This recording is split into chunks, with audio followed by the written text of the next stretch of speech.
May gagawin tayo, ito Prestige na 43 inches. Problema nito, yan, may backlight naman siya pero wala siyang display. Nasa 2 years lang mahigit itong unit, nagkaganito na siya. Buksan natin. Ito yung model number 43FE71SBD Prestige. Ito naman yung kanyang mainboard. Tapos may gamit siyang tikon. Ganito yung tikon na gamit. Ang problema ng unit ay no picture pero mayroon siyang backlight. Testing natin ulit. Mag-check tayo ng supply sa ating tikon. Yan, may backlight na yan. Check tayo ng supply sa tikon natin. Titingnan natin kung complete supply or missing supply. At kung bago lang kayo sa aking channel, huwag kalimutan mag-subscribe. YouTube channel natin, EdTechPH, Skill TV sa FB. EdTechPH din yung FB account natin. So, nagre-reels din tayo doon. Ito, check natin yung input ng supply natin ay 12 volts. Mayroon.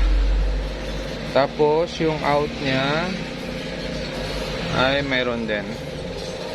Check ngayon natin yung mga test point na kailangan natin sa ating DC to DC. So, wala tayong data na mabasa dito. Walang nakasulat. Ito, 3.3. Tingnan natin. So, mayroon siya, 3.3. Yan, no? Pero ito, tingnan natin kung ano ito. Wala ito. Itong isa. Wala din. Siguro yan ay ito. PDD, EM, BCM. Yan.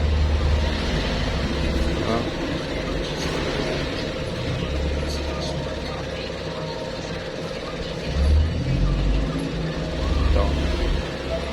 PDD. Wala rin.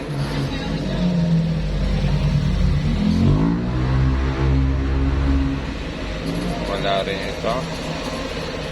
Okay, so 3.3 lang ang mayroon sa atin. Dito sa kabila ay ito, clock 1. Ito is TV. Yan. So ito clock pala natin. Negative supply ng clock natin, wala. Yan. 0.003. Okay. So hindi gumagana yung ating DC to DC. So gagawin natin ay magre-remove tayo ng ribbon. Alamin natin kung ang tikon na ito ay may protect or wala. So tanggal natin dalawang ribbon, magkabilaan, tanggal natin. Titingnan natin kung magkakaroon ito ng supply. Okay, so mayroon siya, oh. Ito pala yung BGH natin, di natin nakita kanina. Yan ang BGHP. So mayroon siyang 30. Check natin yung ibang test point. Ito 16. Yan, 16 pala yan. Tapos ito kanina. Ito ay 7. Tapos yung katabi niya kanina ay 7 rin. Yan. Okay. So may supply tayong na reading nung tinanggal natin yung ribbon. Ito negative natin. Yan, negative 5. Gagawin natin ay ikakabit natin yung isang ribbon. So binunot muna natin sa saksakan para safe naman yung ating unit. So wag na wag niyong kalimutan magkakalikot ng ribbon na nakasaksak itong plug natin. Baka umaandar pa siya, nagkakalikot kayo rito, ay pwede magkaroon ng problema yung ginagawa natin.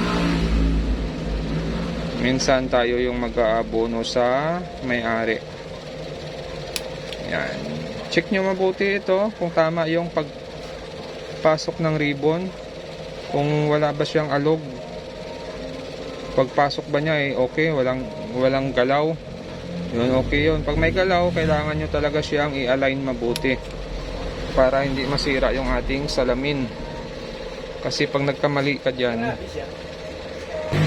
Okay, so ito, nakakabit yung isang ribbon natin. Tapos yung isa naman ay naka-remove.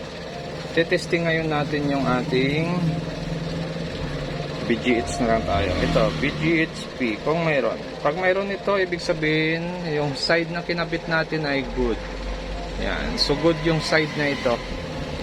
Ibig sabihin, ditong side na to buo, itong side na to ang may problema. So gagawin lang natin dyan, dahil maaring clock signal ang issue nito, try natin mag-block ng clock signal. Hahanapin natin dito kung saan yung clock signal. Pero bago yan, ay check natin yung screen kung mayroong display yung ating unit or wala. So mayroon siyang display, yun putol. Yan. So yung ganitong model ng panel or ng T-con board ay walang protect pag nakahang yung ribbon or tack board or panel. Wala siyang protect. Nagkakaroon pa rin siya ng DC to DC. At nagkakaroon din siya ng display kung saang side ang good. Yan. Okay? Tapos gagawin natin, magte-tape tayo. Hahanapin lang natin itong clock signal na ito. Pupunutin muna natin siya para sigurado tayo. Yan. Hahanapin natin yung clock signal na yan kung saan siya tumapat. Dito ba sa gilid or dito banda sa gitna. So hahanapin natin yan. Gamit lang tayo ng resistance, buzzer kung meron. Okay, so ito na trace na natin ang circuit ng ating clock signal. So naglagay na tayo dyan ng palatandaan kung saan banda yung clock signal natin.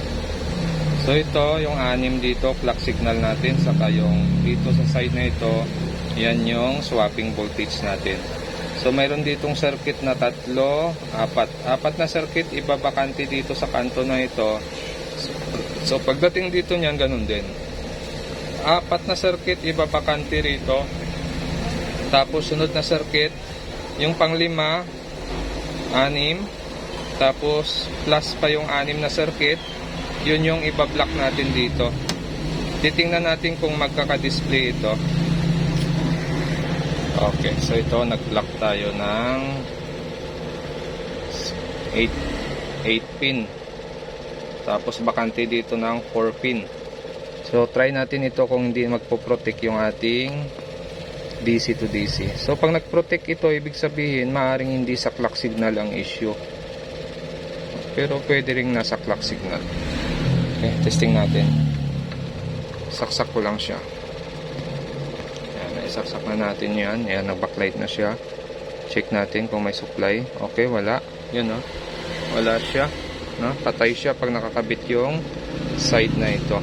Okay. So, ibig sabihin, clock signal lang yung binlock natin. Hindi siya gumana. So, gagawin natin, try natin mag-block. Laparan natin banda dito. Baka may ibang signal ang nadamay. Baka hindi clock signal issue o yung unit natin. Pero nag-test naman tayo ng mga kapasitor dito. Okay naman, wala namang short sa mga kapasitor or taas ang baba ng value, wala naman. Puro naman matataas yung value ng kapasitor natin. Okay, so akala natin kanina ay makuha siya sa blocking, tape method. So nagawa tayo dito, tape method. Nag-tape tayo mula dito sa dulo hanggang dito. So walang nangyari. Fluctuate pa rin yung DC-DC natin, ayaw magtuloy. So pag dito naman banda, tapos dito yung clock signal lang sa swapping voltage, ipa-block natin. Ganun din, nagpo-protect din yung DC to DC natin. Lalabas lang yung 30, tapos maya magsa-shutdown din siya. So ginawa ko rito, hindi ako dito nag-execute ng repair. Pumunta tayo sa pinaka-top board niya. So na-detect natin yung error. Pag nakahang ito, normal. Pag ito nakakabit. Pag ito naman nakahang, ito nakakabit, protect pa rin siya. Ibig sabihin may problema talaga yung side na ito. Doon natin siya na-detect. Ngayon, sunod natin ginawa. Nag-trace tayo dito. So ito mga clock signal natin. Tapos yung ating swapping voltage, ito. Saka ito. So makikita nyo nakakat na yung swapping voltage natin dito. Tapos may isa tayong kinat ito. Yan. Pag hindi kasi kinat yan, protect ang problema niya. So nung nag-cut tayo niyan, nag-normal siya. Kaya lang yung screen natin hindi maganda. May time na gaganda yung display, may time na hindi gaganda yung display. So pag nagpalit yung swapping voltage niya, doon mo makikita yung problema ng screen niya. Kaya ginawa natin dyan ay kinat natin din yung isa. Bali ang kinat natin dyan ay 3. Baka magka-trouble kayo ng parehas na trouble na ganito, ay meron na kayong guide. Yan. So testing natin. So kanina tinesting ko to, okay na. Matagal na natin siyang tinesting, normal naman yung display. Sa tuwing isasaksak mo siya, okay naman yung display. Walang pagbabago. Yan. Okay, lalabas na si Prestige.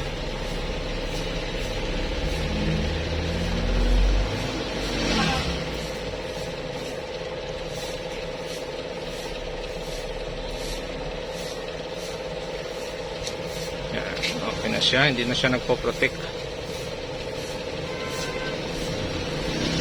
So yung ganitong trouble, ngayon lang ako naka-trouble ng ganito yung issue niya. Pag nag-block ka ng clock signal, swapping voltage, protect pa rin siya or hindi siya nagdi-display talaga. Pangit talaga yung display sa isang side niya or minsan nagpo-protect pa siya.